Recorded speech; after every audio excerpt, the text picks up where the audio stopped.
Hello and welcome to Travel Talk with Travel with Eva. And today we have a very special guest, Laura Massioni from See Italy Travel.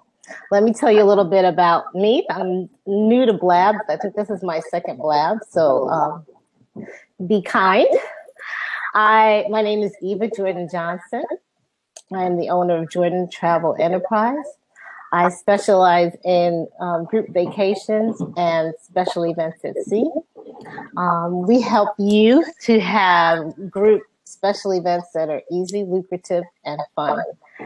We help you. We take the worry and frustrating out of group planning so that you can enjoy your guests and enjoy your vacation or your business event. So today, again, I have the special pleasure of introducing you to Laura Massioni. She is with See Italy Travel. And Laura, tell us a little bit about yourself. Well, hi, everybody. First of all, this is, I think, our second meeting over some sort of, social media, component, however you want to call it. Last time, I think it was in Italy, if I'm not mistaken, with Periscope. Yes. So my name is Laura Massoni again. I'm with See Italy Travel. I was born and raised in Italy. And about 5 years ago, I decided to transform myself from being a general travel agent to become a tour operator that specializes in Italy. And this was due to several factors. Number one is that I lost my passion in selling travel, which was very unusual because that's one thing I wanted to do since I was a kid. And also because with the number of children that was starting to come my way, I couldn't travel as much and I couldn't really experience other countries but my own, which is, again, Italy. So I started to specialize in Italy, and here I am. I've been doing it for 5 years, but been in the business for about 20 now. Crazy number. And love it. So thank you. Thank you for allowing me to be here with you. So you've kind of answered this question a little bit, but where does your passion for Italy come from? Well, like I said, definitely being born in Italy has helped me. I actually wouldn't say that. Let me step back. I was born and raised in Italy, but I didn't really have an appreciation for my country until I moved here. And I've been living in the United States for about 24 years. So during the years of missing my country, that's when I realized how beautiful it is and how wonderful the people are and how much I missed it. So I wanted to specialize in Italy because I got to appreciate the country, but especially my hometown. So after the 2006 Olympic and the beautification of the city and the number of people that are starting to appreciate my city, it actually opened up my eyes to realize what it is that I really loved about everything and everybody and where I came from. So that's really where my passion started. And then life happenings made my passion come to life as well. Yeah. Our lives are a journey and it takes different turns. So it's great to hear. Definitely. Now, for those in the audience, if you have any questions for Laura, please, you can put them in the chat. You have to type /Q and your question will populate and we will try to answer any questions that you have. Okay, so what are some of the popular questions that you get in terms of travel to Italy? Well, lately, and not as much though, I have to say. So definitely the Brussels incident didn't affect us as much, but it has raised some question as to, is it safe to go to Italy right now? Is it safe to go to the Vatican, the Colosseum, the main sites, especially because obviously if you go in the countryside of Italy or Tuscany or go drink some wine, I don't think anybody's really going to hit you with bombings or anything. They're probably just going to join in and party with you. But as far as the Colosseum, the Vatican, definitely there have been some concern from travelers asking if it's a safe time, of which I reply, I think it is the best time to go right now because security is very high in those places. So just like September 11, just like Paris, anything can happen honestly at any time. But we haven't had anybody canceling really. We have an education going to Apulia, and some people cancel, but because they were going through other cities before arriving to Italy. So they're going to go on our educational in September as opposed to now. As far as regular travelers, no, nobody canceled. Okay, great. It's great to hear. Yeah, definitely. From an expert in reference to the travel and things to be concerned about.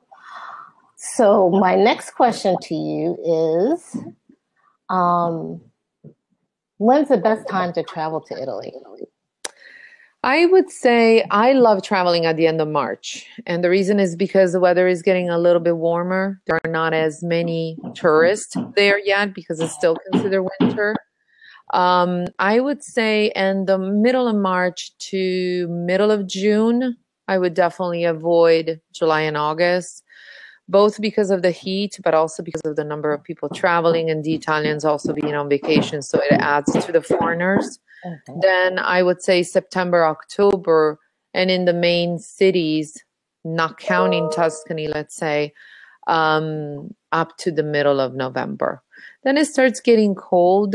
But again, if you're adventurous and you like to not be with so many people, even winter months are fine. You just need to cover up. Yeah. Okay. How cold does it get? Does it get below zero there, or it's sometimes 0 Celsius? Oh, okay. But no, not that cold. I would say it's probably like New York, Okay. Definitely not as cold. Milan, Venice, it could get as cold as Venice, and then the further south you go, it's milder. Yeah. Okay. Some questions that people might have as they travel to Italy is the language. Will there be a language barrier for people who are traveling from the U.S.? No, I really don't believe so, especially because the new generation speaks English. It is mandatory because now we're part of the European community, so it's the first language that is being taught. There are so many, youngsters that travel to foreign countries all the time, so they know the importance of learning the language. Mm-hmm. And anyways, somebody says that you can even speak to an Italian with your hands. So, you don't need to really know the language. You only have to worry if you don't use your hands. Okay. What about money? Do you recommend when someone comes that they have traveler checks? That might be kind of old school, but or should they bring a lot of U.S. currency with them? What do you recommend? What I recommend, just to be on the safe side, is to exchange maybe $100, $100 US in euro, just to have a little tip money for when you arrive and you kind of adjust yourself and understand where the bank is. But then I would use your ATM to withdraw money and get as much money as you think you're going to use in cash or want. To avoid, having to withdraw multiple times and then having fees, being taken out of your account. It depends on what bank account you have. If you have a credit union, usually those are the banks that have the lower fees, like 1%. Mm-hmm. If you have Wells Fargo, Chase, and you name it, the bigger banks is usually the ones that have the higher fees. Then credit cards are the most, they're very well used. They're not used in, let's say, small shops or markets. Street markets, let's say, even when you get a coffee, they only accept cash.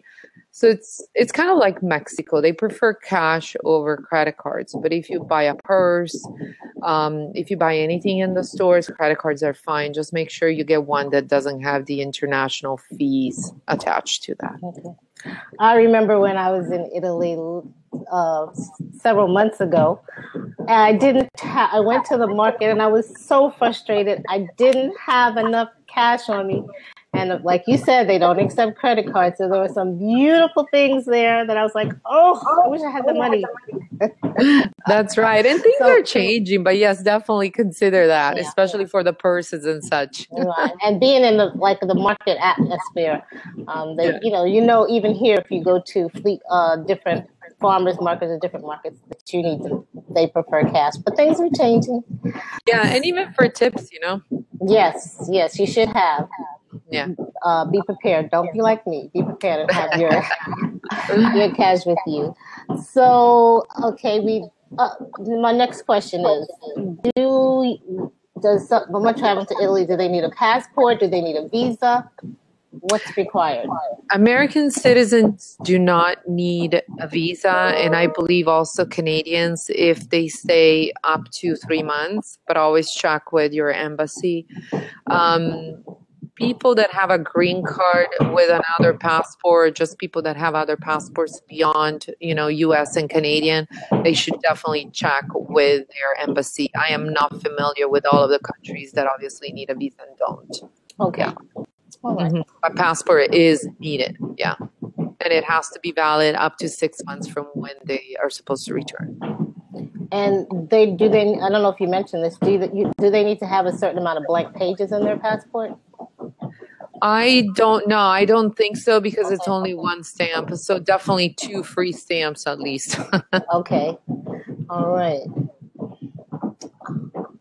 So, Laura, who would you say is your ideal client? I know that See Italy Travel works specifically with travel agents. Right. But for that person who's looking and considering Italy, and hopefully they will give me a call, and I'll work with them, with you. What is your ideal client? Our ideal client is the one that wants to have a special experience when they travel to Italy. They're not the ones that are only interested in visiting monuments, in being on the go all the time, and just check a list of things. I mean, obviously, our customers do see the Vatican, the Colosseum, and the main sites. But what they are mainly interested in is the interaction with the locals, the stories, definitely guides that have more time in their hands in the sense that they're not just there to talk about the monuments, but they're there to talk about politics, to talk about their own lives, to share things that a tourist wouldn't really, I would say, get from a large group tour, from, just being at a slower pace. Our customers as well are the ones that are interested maybe in a kayak tour of the Venice canals, just to see Venice from a different point of view. They're interested in going to a local's home in Rome and have a dinner there. They're interested in unusual things that they couldn't find on their own, and they would have never thought about it. Also, by offering these things on a travel agent point of view, is that they would be different from the mass. And the client wouldn't go online and going like, well, I could do that myself. I know that she offers this, but I can get it cheaper or less expensive. When they do that, they don't really understand that maybe what you're offering is with the smaller group, what you're offering is with a top guide, or, it's just more than just, again, being a tourist. So I wouldn't say it's for the discerning client what we offer, but it's for those people that call you and don't say, how much is it going to be? They call you, our customers call you and go, what can you offer that is different? Or what kind of experience can I do? Or I've been to Rome before. Can you offer something different? I really loved the Colosseum, but I want to see it under another point of view, So maybe you could offer, if they've been to Rome before, they still want to do the Colosseum because they've done it previously, maybe offer it at night. or do the gladiator school for the kids, or even the adults might want to do that, or do the underground of the Colosseum. So always make it a little bit different with a twist, you know. Now, you mentioned gladiator school. I'm not familiar with that. Tell me a little bit more about what that is for the children. Yeah, we've been doing a lot, and I don't know if I'm getting them all because I have children, and the people that work for me don't want to deal with that. So I've been doing a lot of Venice kayaking for families with kids.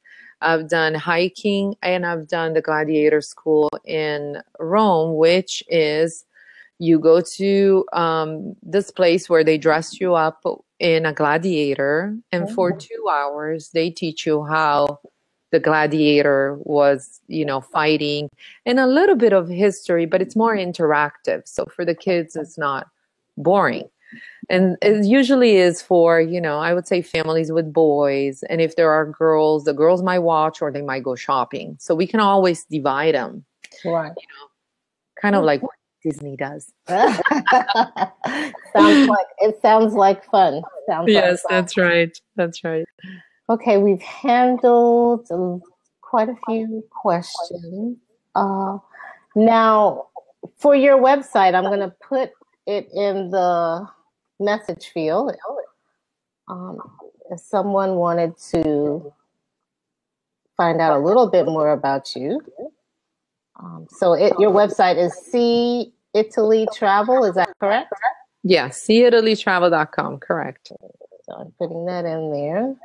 If someone wanted to find out a little bit more about See Italy Travel, but of course they would need to contact their travel professional. Yeah, they do. To book. And yeah. Go ahead.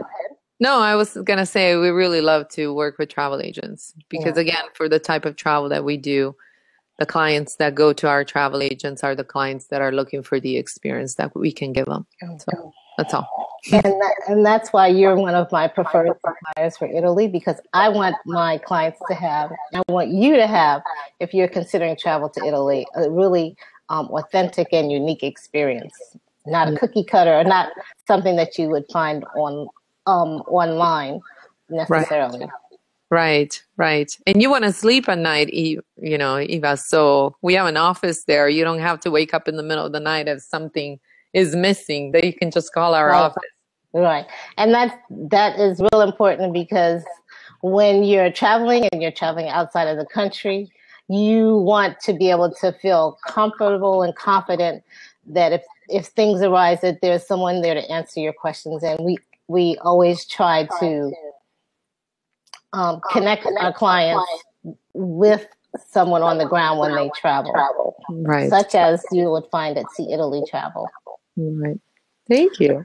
You're welcome. Are there any questions that are that you get you're commonly asked that I didn't have to answer? You know, tipping in Italy, I've been asked a lot that question, as, you know, I've heard that in Italy, tipping is not needed. True. Because Italians pride themselves in what they do. So even a waiter, let's say, in Italy is being paid as if he was doing any other job. So a tip is not needed, but it's always welcome. So we do hand out to all of our travelers a tipping guide, because, you know, Italians are known to smile, to love what they do, to really make you feel like you've had a good time. But obviously, if you could give them a tip to the guide and the drivers and, you know, the restaurateurs and so on, they'll love you even more. So why not do what we're used to do here, as opposed to just ignore and go like, "Ooh, but here tipping is not needed," you know? Right. So I'm being asked that question a lot. And then about cell phones as well, which I always say, you know, check with your cell phone company. Then I suggest to download WhatsApp when the travelers go to Italy, so that they can text without being charged. It's completely free. They can even make calls nowadays. Did you know that, using WhatsApp? I'm so excited because even my mom can use it. Oh, I know. I used it when we were in South Africa for the first time, and it is really great. You can text, you can send pictures, you can even do like a voice memo on your phone and say, "Hi, I'm having a Yeah, great time" with yeah, WhatsApp. It is a great and it's free. yeah, that's right. That's right. It's awesome. And then,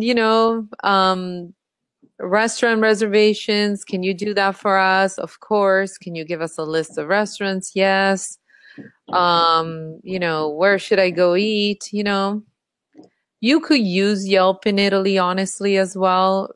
This is a good tip, actually. When I was walking through, or I was doing a bike tour with my kids in Florence, and I had my little one in the back seat, I saw a restaurant with a line that was really, really long. Mhm. And actually was a sandwich shop that was doing, the Florentine meat and so on.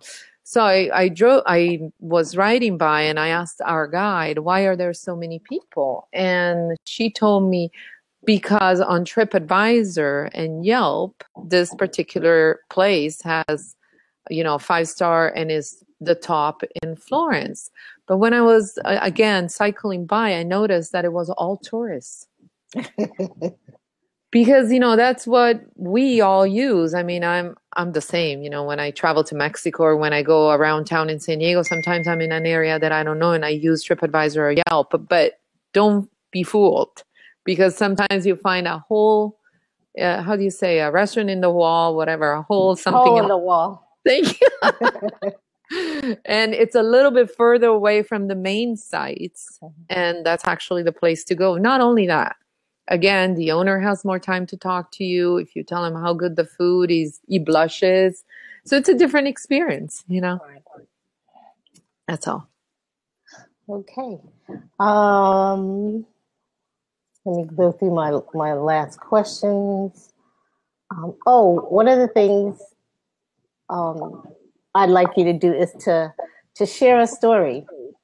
I hear that you like to not just tell us about Italy, but share stories about the country and things that would be of interest. My goodness, you take me like, okay, a story. Woo! Uh, let's It see. could be a short one. A story about, I don't know, give me tips. Okay, about maybe an experience that one of the travelers from that experience See Italy travel, a story of an experience that they had. Okay. Um, Well, there are several. I can tell you one about, being part of the local culture when we were south of the Amalfi Coast last year. And I was taking my kids around, rental car, driving to the Amalfi, through the Amalfi Coast. Don't do it unless you're an Italian and you're a crazy driver, because it's not fun. You don't need a car on the Amalfi Coast, and you definitely need to put your side mirrors in to fit in between cars. So that's crazy. But that particular day, we were scouting a new supplier down there, and I took my kids on this boat tour, which was a lot of fun. And I don't know if you know, but in the south of Italy, you eat practically until you explode. And I'm not kidding you. There is actually an expression in Italian that is similar to this one. And you say, I'm just so full, I'm about to explode. But I know why. So I took my two teenagers, which have I think teenagers sometimes have lesser patience than the little kids, because the little kids, you give them different things and they get distracted and they can go along and just have a good time. But they kept feeding us on the boat. They kept feeding us more. Then we went swimming and they kept feeding us more. And they asked us, "What, you don't like our food? What's wrong with you? You don't want this?" And we were like, "No, we're just full." "No, you have to take it." And they kept putting it on our plate. And my 16-year-old at the time was so upset. She was like, "I am so done with this tour and I am so done eating." And I'm like, "You need to eat because if you don't eat, there's no allowance next week. Because you just have to, make them happy in a way and Right. make them understand that you're just having a good time, which it was the truth. But, you can only eat up to a certain point. So then we went to this person's mother's house and we did a cooking class. And then we had to eat some more. So I think we were stuffed for about 3 days. Bottom line is always try what they give you. You don't have to finish it, but always go along with a smile and you'll be fine. As far as our travelers, sometimes we have things that don't go as well as we would want to. As an example, we had this couple that arrived into Venice during the Venice Film Festival. And it was so chaotic. It was not under our control. Boats everywhere. Everybody was overbooked. They were trying to accommodate the horde of people coming in. And this couple didn't have the best experience of a transfer. So what did we do? We gave them, when they left Venice, we gave them in Florence a nice experience with a cooking class and dinner at our chef's house, which is also a friend of mine. And then they wrote us back and said, this was the best experience we've ever had in our lives. I know the other thing didn't work out, but this was the top of the top. And they understood that you as a travel agent didn't pick the wrong supplier. And we as supplier didn't just make a mistake because we didn't operate, righteously. So everybody was happy. And when you select a supplier in general, and I'm talking for everybody, I'm not trying to pull anything my way, but make sure that even if something doesn't go right, because life is not perfect, that they make it up to you, or they try to make it up not only monetarily, but in a way that everybody understands that there was good intention. It just unfortunately didn't go their way. You know what I mean? Yeah. So this is it. And I mean, we have multiple stories of people, taking tours and doing the wine tasting and going to the top of the line winery. But then what always stays in their heart is the experience with the smaller winery, the smaller winery owner, and because they tell you the story and they take the time to stay with you and tell you the story about their family. They maybe pull out a special liquor that you didn't even know it existed, or that it was, just one bottle a year, just because they felt so filled by you as a person that they just wanted to share with you. And, and everybody's just happy. I mean, they don't do it to make money. They just do it because when a traveler goes to see him, they get as filled as the traveler. You know what I mean? So it's an exchange. Yeah. So that's pretty much it. I mean, we could go on forever and ever. Well, thank you so much for taking the time to share about Italy and some of the things to consider if you're thinking about traveling to Italy. And if this has piqued your interest and you're like, okay, Eva, I'm ready to go, you can find me at, and I'm going to put it in the message field, at jordantravelenterprise.com. And we'll set up a complimentary 30-minute consultation. I'll find out what your needs are, what you're interested in. And then I have a plan to go agreement and a plan to go fee. And then we get started on your booking. That's great. Yes. So let me put that in there. One moment. I can hear you have workers around you. Good for you. Oh, you can? Yeah, you're still doing a great job. I was like, oh my goodness. I almost joined today with half a glass, so I had to get my reading glasses because the other ones broke, and I would have been like this. So it doesn't matter if it's perfect or not. Right. And you see, I changed my glasses. So these are my computer glasses. And for the replay viewers, I have a gift for you. It is a travel checklist. So when you are getting ready for a trip, you can kind of go down the list, and there's some things on there that you may not have thought about. And you can find that at checklist www.travelwitheva.com, and I'll put that in the chat too. And then we will wrap up. Awesome. You got all these great tools. And do you have any last minute words as I'm putting that in there? Thank you for allowing me to work my passion every day. It's really a true blessing being on here. I'm so grateful. So thank you for considering me, us. I wouldn't do this job without a team behind me anyways. Okay. So thank you. And I know some of your team, I've had a chance to meet them, and they're I haven't met the gentlemen, but the ladies are lovely. Oh, thank you. Yes, we're really fortunate. Thank you. And so friendly. So thank you so much for joining the Travel Talk with Travel with Eva. You can find me on Facebook, Pinterest, Twitter, Instagram, and LinkedIn. For LinkedIn, it's my name, Eva Jordan Johnson, as you can see at the top there. And then other social medias, it's Travel with Eva. And for more travel tips on Pinterest at Travel with Eva, I have a title there that says Travel Tips. And I have a lot of things to consider. So if you're getting ready to travel, there are really some very practical things that you would want to consider. So thank you so much for joining. And thank you, Laura. Thank you. And bye for now. Oh, wait, I forgot one thing. I do have another show coming up, Travel with Eva. If you go under Travel with Eva, and it will be on Thursday at 2:00.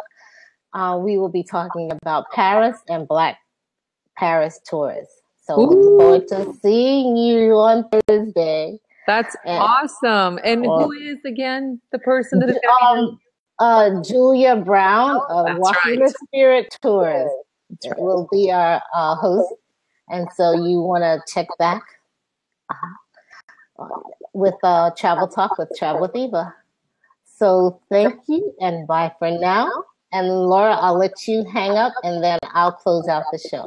Thank you so much again. Have a good day, everybody. You too. Bye-bye. Bye. Okay, bye for now. And the link, go under Eva Jordan Johnson, Travel with Eva on Blab, and you'll find the link or the information for the show on Thursday with Walking the Spirit Tours, and we'll be talking about Paris and Black Paris tours and more. Bye for now. Have a blessed day and take time to be a blessing to someone else. Bye-bye.